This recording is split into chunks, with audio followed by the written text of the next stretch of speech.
Good day, everyone. My name is Ezekiel Viray, your interviewer for today on our show. We're excited to have Ms. Rabab El Hage. She is a former president of Department Student Council of the College of Arts in TIP, a former peer advisor in Career Center in TIP, and also a TIP Model Student Representative of the College of Arts. She is going to share with us her expertise on the job related, and she will give her story and also some advices that could help us. Hi Miss Rabab, welcome to podcast. Thank you so much for inviting me. Do you feel any pressure about this interview? And also, do you have any expectation about this interview? Honestly, I don't really feel much pressure. As for expectations, I honestly just expect the interview to focus on my career path and what I've done and what I can do as an AB English graduate. For our first question, what has your career path been? So far, I've worked in the BPO industry as a call center agent, specifically in customer service, and I've also worked as an ESL teacher. So I was teaching English as a second language to students who were mainly from China. And hopefully my next career path, I'm planning to work on my master's hopefully next year. Wow, that's great that you're planning to take your master's degree. And now move on for the next question. Why did you choose that career path? Is it related to your course? I've worked as a call center agent because I wanted the experience. I wanted to know how it is within the BPO industry since I've always admired call center agents. People don't really know how hard but worth it can be. Then I decided to work as an ESL teacher because I always had a passion for teaching, and since I haven't started my master's yet, I decided to try online teaching for the meantime. And yes, so far both jobs that I took were related to my course. It's great to know that you have a passion for teaching. And now let's move on to the next question. What do you love about your profession? I love how flexible my profession can be because most students don't realize how flexible being an AB English graduate can be. I love being able to interact with people, mostly with teaching though. It's another story with dealing with customers. I love being able to connect with different people of different cultures. So while I was a call center agent, I've handled mostly American and European clients. It can be a stressing job to work with customer service, but in the end, it's all about gaining the experience. As for being an ESL teacher, I taught mainly Chinese students of different ages, and it was fun teaching them since it wasn't your typical class, and I was able to learn about my students' lives since it was mainly one-on-one classes. I believe that interacting is a skill that able students should have. And for the next question, what does an average week look like for you? Right now, my average week is completely different since I stopped working for the meantime because I got married and had a kid. But back when I was working as a call center agent, it was the usual 8 hours, 5 times a week work routine. Then I'd go home, eat, do some chores, sleep, and then just go back to work. I was usually on night shift, so I didn't really have that much time since I had a really weird sleep schedule. And then when I was working as an ESL teacher, I was able to manage classes at my own time, and I was also able to choose what days I wanted to teach on. So I usually did this 7 times a week, almost every day.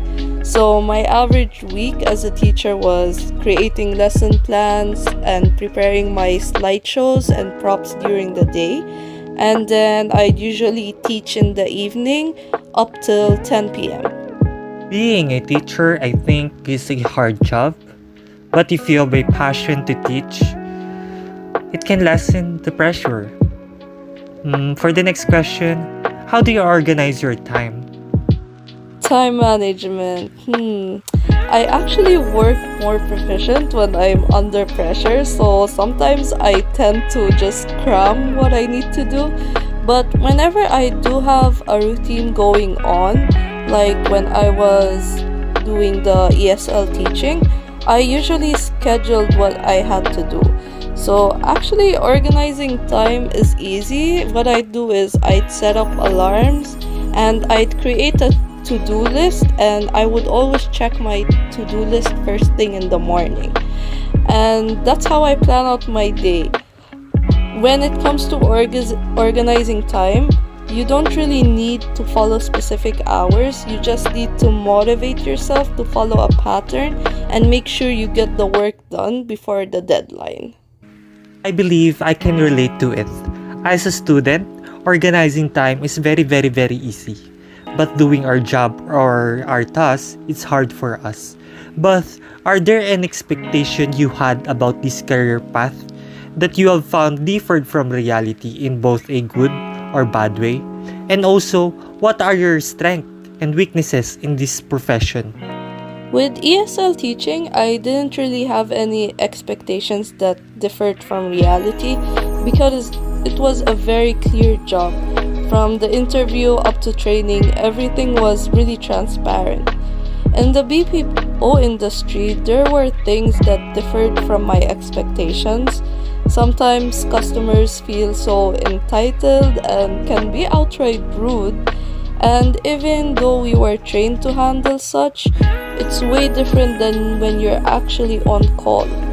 It can be mentally tiring, and while it shouldn't affect you since you literally don't know the person and you'll probably never talk to them again, it still does kinda affect you.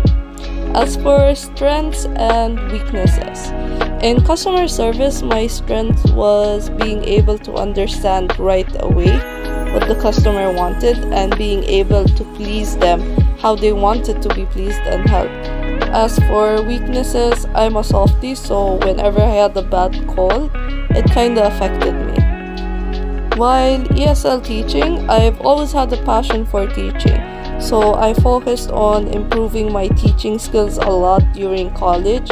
I had mock classes and I'd also ask my professors for advices and their experiences, so I was basically prepared for the teaching life.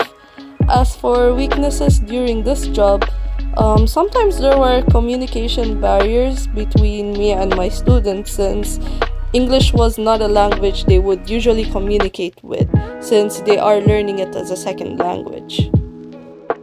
Do you feel like you're making a difference in your job? Yes, honestly, I feel I did make a difference because, like, with customer service, you're able to help people, and sometimes you can even make their day much better.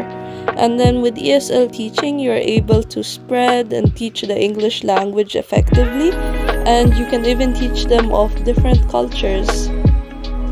From decision making, how do you separate your feelings and emotion from difficult decisions?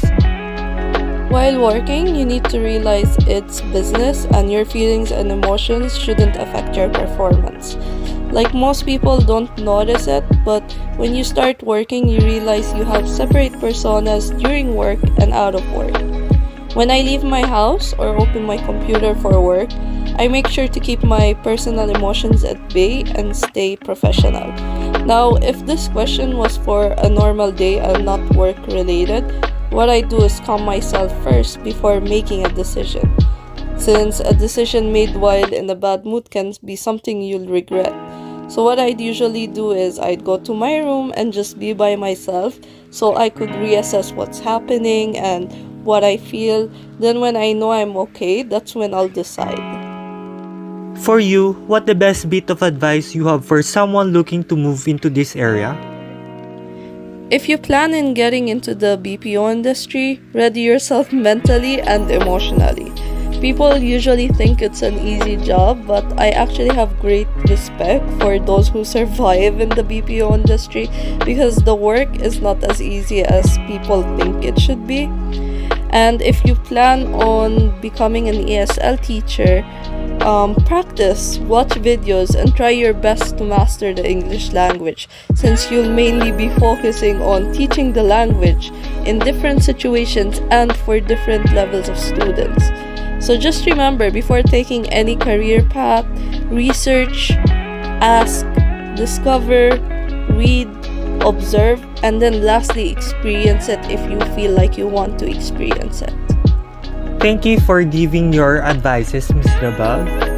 And now, would you like to give us any last words? Remember, as an AB English graduate, we were taught to be flexible in any given situation through our unique curriculum.